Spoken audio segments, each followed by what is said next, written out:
à tous, vous êtes bien dans un nouvel épisode de Passer à l'acte le mag. Vous l'avez deviné, aujourd'hui je suis à Serre-Chevalier. C'est une station à la fois sportive, authentique, mais surtout familiale. Et justement la famille, c'est le sujet d'aujourd'hui. On va parler de la donation. Alors pour décrypter tout ça, j'ai pris rendez-vous avec maître Sarah Benjamin, qui m'attend pas très loin d'ici. En tout cas, elle m'a donné rendez-vous dans un lieu où on devrait retrouver de la famille. Allez, suivez-moi, on est parti.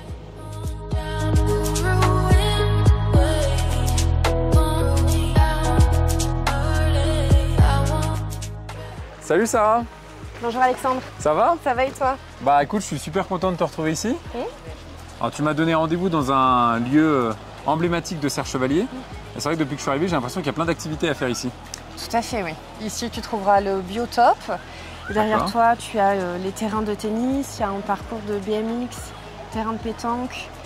L'hiver, on a les pistes de ski nordique ici. D'accord. Donc c'est vraiment assez complet et bien évidemment, la Luc Alphand juste derrière nous.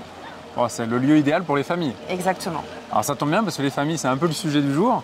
On va parler des donations. Oui. C'est un sujet important pour la famille, parfois un sujet de discorde. C'est donc intéressant d'avoir le point de vue d'un notaire éclairé sur cette question-là.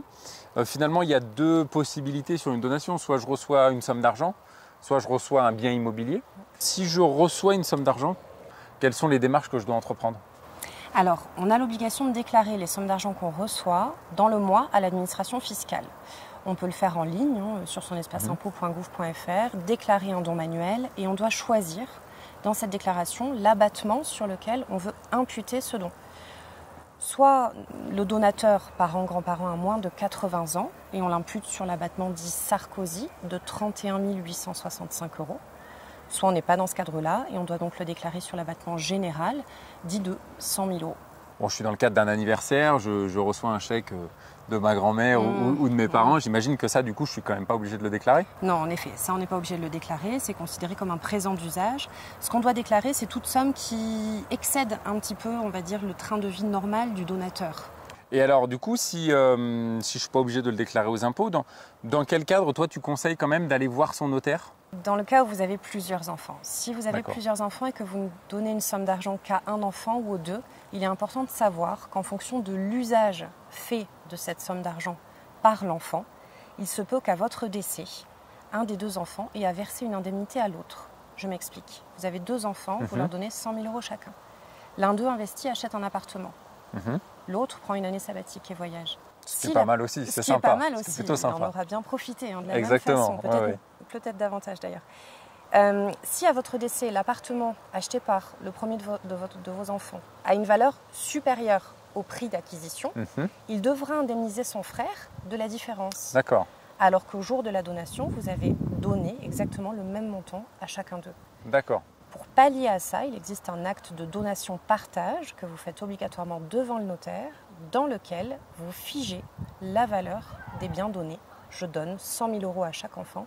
Peu importe l'usage qu'ils feront de ces 100 000 €, cette somme ne sera jamais réévaluée. Ok, donc là, du coup, dans le cadre de l'un des frères et sœurs, du coup, celui qui est parti en vacances, il est juste parti en vacances. Exactement. Il ne pourra pas recevoir une somme d'argent en plus parce que l'appartement de son frère aurait pris de la valeur. Exactement. C'est ça.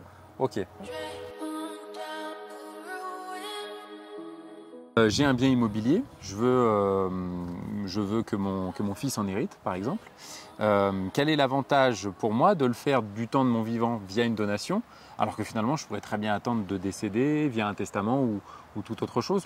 Alors l'avantage sera essentiellement pour ton enfant, puisque quand on donne un bien immobilier, on a la possibilité de le donner soit en pleine propriété, je donne tout le bien immédiatement à mon enfant qui en est seul propriétaire, soit je conserve ce qu'on appelle l'usufruit, l'usage du bien, donc soit le droit de vivre dans la maison par exemple, soit le droit de percevoir les loyers si la maison est louée, et en contrepartie, je donne à mon enfant ce qu'on appelle la nue propriété.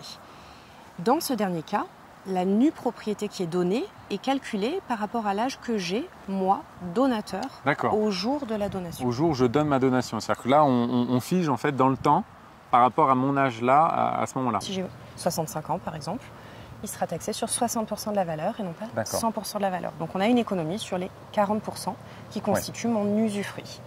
Et à mon décès, cet usufruit s'éteint, mon enfant devient automatiquement plein propriétaire, sans taxation aucune. Le bien Il n'y a plus de droit de succession du coup. Exactement, et le bien est considéré comme étant hors succession, il a déjà été donné. D'accord. Il ne fait plus partie de ma succession. Ok.